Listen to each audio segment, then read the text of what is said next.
1394년 7월 5일 조선 한양 궁궐정전. 태조 이성계가 신하들과 조회를 하고 있었습니다. 그때 태국에서 온 사신 장사도가 들어왔어요. 그는 돌아가는 길에 일본 도적에게 털려서 빈손이 된 게 미안했는지 선물을 가져왔습니다. 선물 목록이 기록됩니다.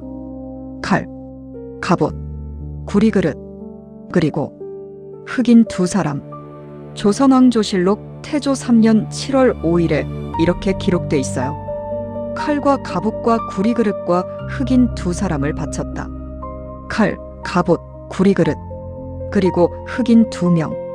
이 나열 방식이 무엇을 말하는지 아세요? 흑인 2사람이 물건과 같은 선물로 취급된 겁니다. 600년 전 아프리카에서 온 2사람이 조선 왕 앞에 물건처럼 바쳐진 거예요.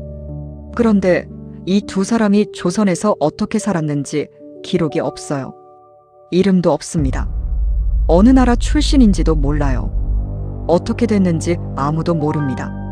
조선왕조실록에 딱 한 줄로 등장하고 역사에서 사라진 2사람이에요. 그리고 이것이 시작이었습니다. 조선 역사 500년 동안 조선왕조실록에 흑인이 등장하는 기록이 여러 차례 나와요. 1394년, 1598년, 그리고 1801년. 오늘 그 이야기들을 처음으로 들으실 겁니다. 그런데 왜 우리는 학교에서 이것을 배우지 못했을까요? 조선이 폐쇄적인 나라였다고 배웠죠. 외부와 단절된 나라라고요. 그런데 실록을 보면 완전히 다른 그림이 나옵니다. 도대체 교과서가 말하지 않은 조선의 진짜 모습은 무엇이었을까요? 오늘 처음부터 끝까지 전부 풀어드리겠습니다. 재밌게 시청하시고 구독, 좋아요, 알림 설정 부탁드립니다. 이 이야기를 제대로 이해하려면 1394년이 아니라 더 거슬러 올라가야 합니다. 고려시대. 한반도는 이미 국제무역의 교차점이었어요. 아랍 상인들이 고려에 왔고 고려라는 이름이 코리아가 됐습니다. 그리고 고려와 교류하던 나라 중에 태국, 당시 섬나국국이 있었어요. 조선 건국 초기 태국 사신 장사도가 조선에 왔습니다. 그런데 돌아가는 길에 문제가 생겼어요. 일본 근해에서 도적을 만나 털렸어요. 예물과 행장을 모두 빼앗겼습니다. 빈손으로 다시 조선으로 돌아온 거예요. 미안한 마음에 가져온 것들을 선물로 바쳤는데 그 중에 흑인 2사람이 있었습니다. 그렇다면 이 흑인 2사람은 어디서 왔을까요? 14세기 태국에 흑인이 있었다는 게 가능한 이야기인가요? 가능합니다. 당시 동남아시아는 아랍 노예 무역의 경로 위에 있었어요. 아프리카에서 아랍 상인들을 통해 인도, 동남아시아, 중국으로 이어지는 루트가 있었습니다. 태조 이성계는 이 2사람을 받았습니다. 실록에는 어떤 반응이었는지 더 이상의 기록이 없어요. 흥미로워했는지 당황했는지 그냥 넘겼는지 알 수 없어요. 하지만 기록 자체가 남아있다는 건 사관들이 뭔가 특별하게 여겼다는 뜻이에요. 이 2사람의 이름이 기록에 없어요. 어느 나라 사람인지 이후 어떻게 됐는지 아무 기록이 없습니다. 흑인 2사람을 바쳤다. 이 한 줄이 전부예요. 이 2사람은 조선에 남았을까요? 아니면 태국으로 돌아갔을까요? 장사도는 배를 한 척 더 만들어 달라고 요청해서 그 겨울에 귀국했어요. 그런데 흑인 2사람도 함께 돌아갔는지 조선에 남았는지 알 수 없어요. 역사는 이 2사람의 이후를 기록하지 않았습니다. 조선왕조실록에 등장하는 최초의 흑인 기록입니다. 1394년 7월 5일. 조선 건국 3년째. 나라가 막 시작되던 그 시절에 아프리카 출신으로 추정되는 2사람이 조선 왕 앞에 섰어요. 이것이 한국 역사에서 확인된 가장 오래된 흑인과의 만남입니다. 그리고 이 기록으로부터 정확히 204년 후 임진왜란이 터집니다. 그리고 그 전쟁 한복판에서 조선인들은 다시 흑인을 만납니다. 이번엔 완전히 다른 방식으로 완전히 다른 상황에서 만납니다. 1598년 5월 26일. 임진왜란 7년차. 전쟁 막바지. 선조 임금이 명나라 파경군 장수 팽신고를 위해 술자리를 베풀었습니다. 주웅이 한창 달아오를 때 팽신고가 선조에게 말했어요. 전하, 제가 색다른 병사를 소개하겠습니다. 팽신고가 계속 말했어요. 이 병사는 조선에서 15만 열이 떨어진 파랑국 사람입니다. 바다를 3번 건너야 명나라에 이를 만큼 먼 곳에서 왔어요. 여러 무예에 능하고 조총을 잘 쏩니다. 그리고 그 병사가 들어왔습니다. 조선왕조실록 선조 31년 5월 26일에 사관이 이렇게 적었어요.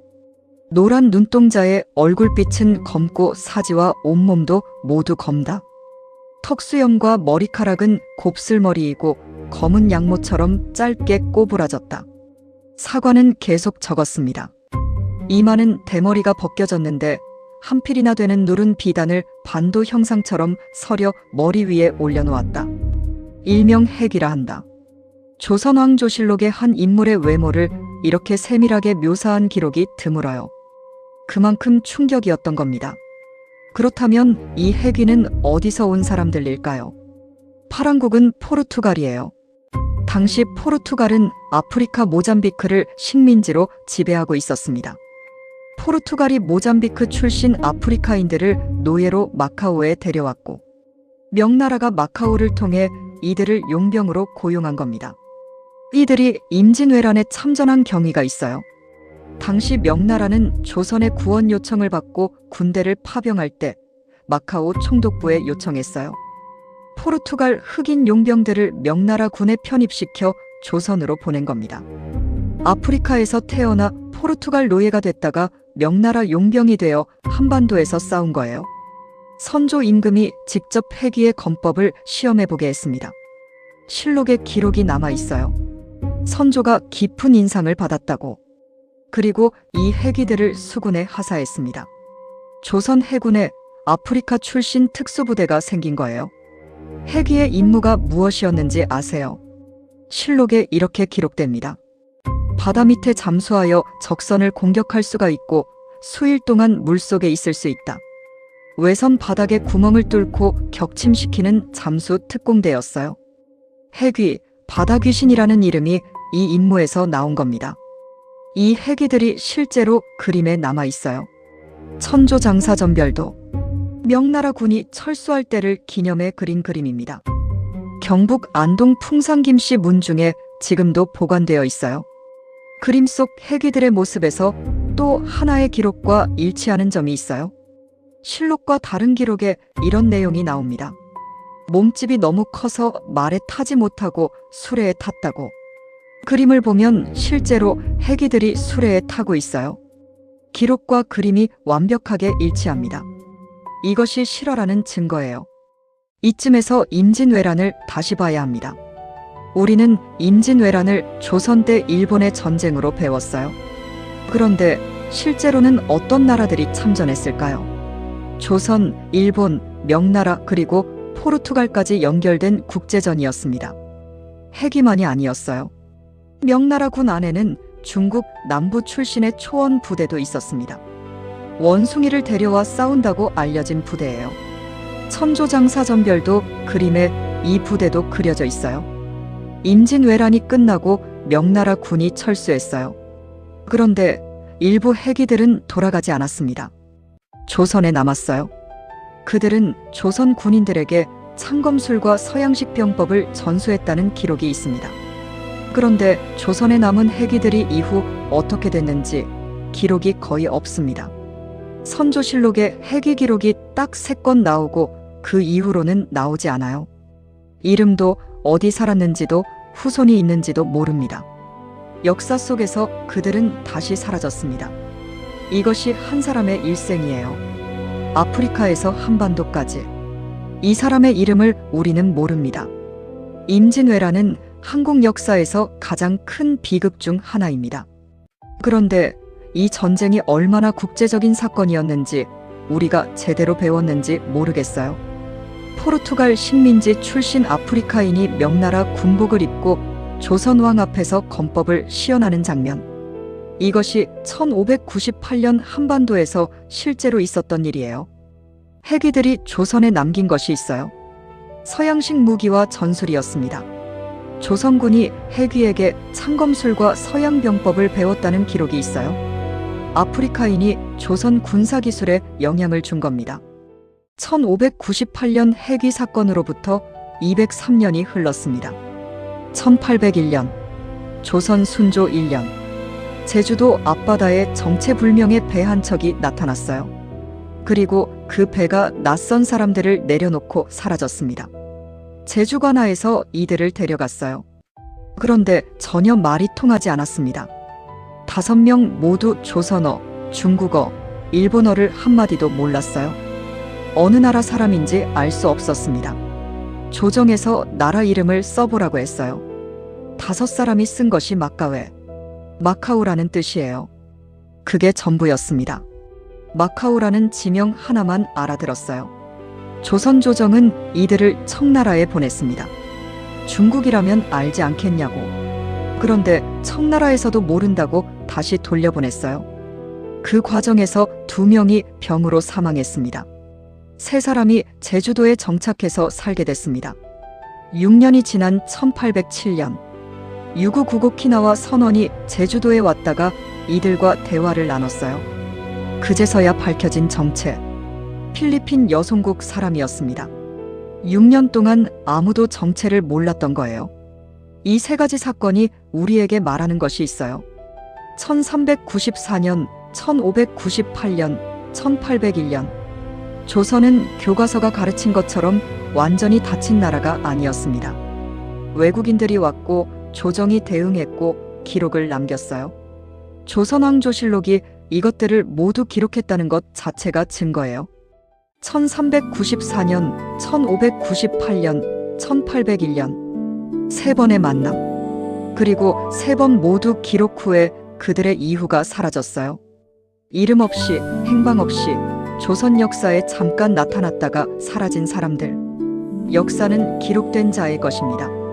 해귀들은 조선왕조실록에 기록됐어요. 그래서 우리가 알 수 있어요. 그런데 그 기록은 조선 사관의 눈으로 쓰인 거예요. 그들의 이름, 그들의 말, 그들의 생각은 기록되지 않았습니다. 그런데 조선왕조실록이 위대한 이유가 여기에 있어요. 이 기록들이 살아남았기 때문에 630년이 지난 지금 우리가 이 이야기를 할 수 있습니다. 유네스코 세계기록유산인 조선왕조실록 1894권 888책. 그 안에 이런 이야기들이 담겨 있어요. 이 이야기들이 현대를 사는 우리에게 주는 교훈이 하나 있어요. 조선은 생각보다 더 넓은 세계와 연결되어 있었습니다. 그런데 우리가 배운 역사는 그 연결을 지워버렸어요.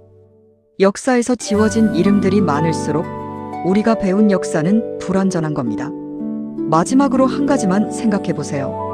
1394년 칼과 갑옷과 구리그릇과 함께 받쳐진 흑인 2사람. 1598년 바다귀신이라 불리며 조선 수군에서 싸운 해귀들. 이 모든 이들이 한 번도 자신의 이야기를 말할 기회가 없었습니다. 630년 전 조선왕조실록에 한 줄로 남겨진 사람들. 그들의 이야기가 이렇게나마 기억될 수 있는 건 그 한 줄이 살아남았기 때문이에요. 역사는 기록하지 않으면 사라집니다.